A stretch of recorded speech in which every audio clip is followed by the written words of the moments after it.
আসলে স্যারের সাথে পরিচয় আমার থার্ড সেমিস্টার থেকে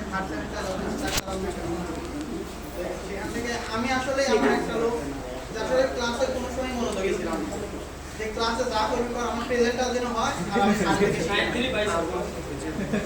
ওই 93 পেয়েছি, ওটা কোনো বিষয় না। আমি আসলে স্যারকে আসলে ম্যাগনেট বলে আসলে আসলে যে সারা জীবন পড়ছে অন্যান্য সাবজেক্ট ডিপার্টমেন্টের সাবজেক্ট বা পড়াইছে, সে তার কাছ থেকে আমরা অ্যাকাউন্ট পর্যন্ত শিখি, তাহলে আমরা আর কি তার কাছ থেকে আর এমন একটা লোক আমি মনে করি ওয়ান কাইন্ড অফ ম্যাগনেট।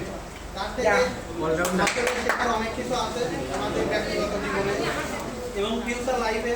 স্যারের কথা অনেক সময় অনেক মনে করে, আমি মনে করি যখন আমরা জব সেক্টরে যাবো স্যারের কথা অনেকভাবে আমাদের মনে পড়াবে, কারণ স্যারের কথাগুলো আসলে আমাদের মাথার মধ্যে গেঁথে আছে।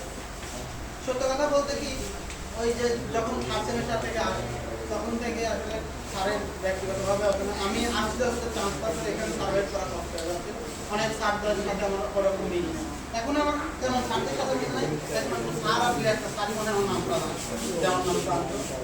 আর আর সবাই আমরা স্যারের সাথে করছি, যদি আমাদের মাঝে কোনো ভুল ত্রুটি হয়ে থাকে তার অবশ্যই তোমাকে দৃষ্টি দেয়। আর আমরা যেহেতু আপনার সন্তানের মধ্যে আমাদের ভবিষ্যৎ এবং সকলের ভবিষ্যৎ শুভকামনা জানিয়ে আমার সমস্ত বক্তব্য শেষ করছি। আর সামনে যেহেতু বিয়ের মধ্যে সবাই দাওয়াত